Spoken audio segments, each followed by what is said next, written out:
Welcome to Today of All Days, episode 43. Shh, it's a cutscene.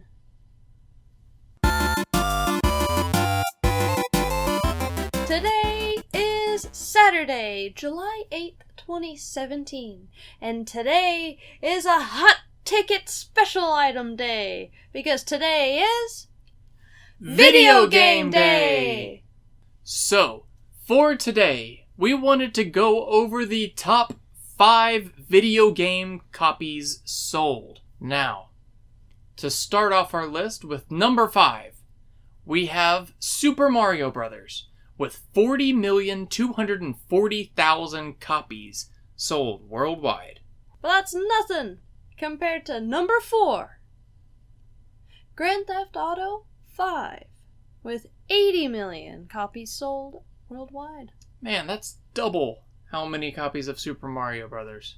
I have to say, this is ridiculous, because you always expect Mario and the whole series, you expect them all to just kill it, be at the top. And it's number 5.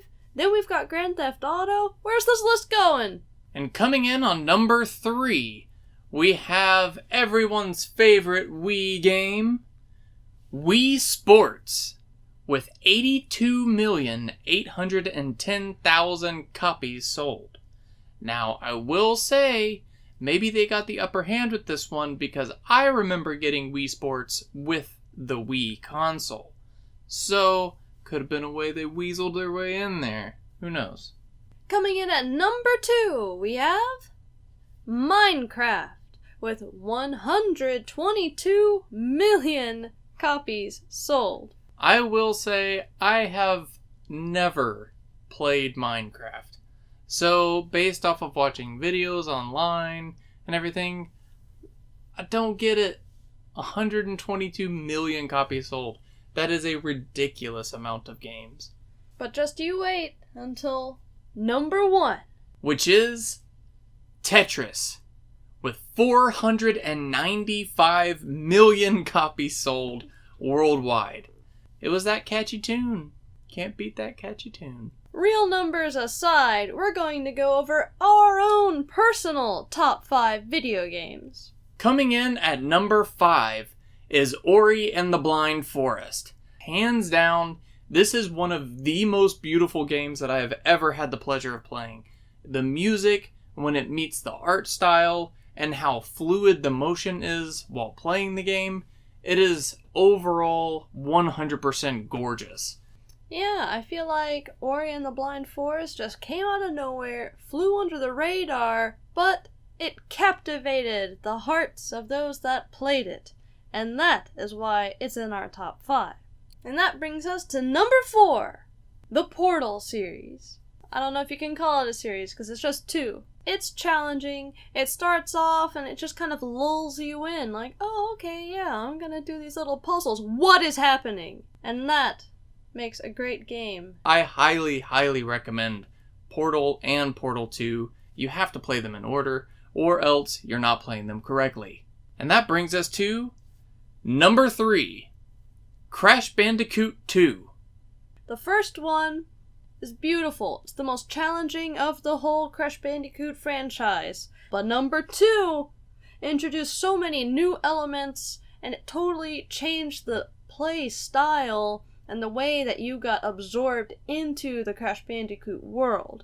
And now, number 2, the Ocarina of Time. How could that not be number 1? Oh, that's the greatest game ever. The Ocarina of Time is hands down one of the most amazing games that you could ever have, and I honestly feel like video game history wouldn't be at all the same if it wasn't a part of it. Ocarina of Time, for me, was one of the most beautiful games, and also it is a very rooted part of my childhood. The graphics might not be what they are today, but you don't need them, and that's why it's a great game. And that brings us to our honorable mentions. Spyro the Dragon, Final Fantasy, in particular Final Fantasy VII and Final Fantasy IX. The Breath of the Wild, BioShock.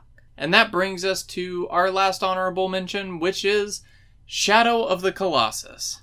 And so, without further ado, we get to our number one game of all time, Xenoblade Chronicles. Xenoblade Chronicles is one of the best at being a fully immersive game. Things just feel massive. You feel very, very small, but in the end, you feel like an actual hero. That's what gets you. At the end of this long, and it is long, especially if you go visit the Nopons, because they never let you go, do they? Long journey. You get there and you're like, yes, what? Okay. Xenoblade Chronicles has one of the best storylines of any video game that I've ever played. And one of the greatest soundtracks to any game in gaming history. If you want to go and run up to an extremely high-level creature and try to fight it, they'll let you die. They don't spoon-feed it to you. And thus completes our list of our personal top 5 of all-time favorite games. So, we want to know what your favorite games are. If you disagree with us, if you agree with us. And let us know what your favorites are in the comment section below. We would love to have our top 5 rivaled by your own. So, if there's a game that you love and you've played through it 1,000 times already, go ahead and play through it again because you love it. And why not forsake the controller to somebody else and watch them have a playthrough on this day. Today of all days. Today of all days. And we will see y'all Monday. Bye.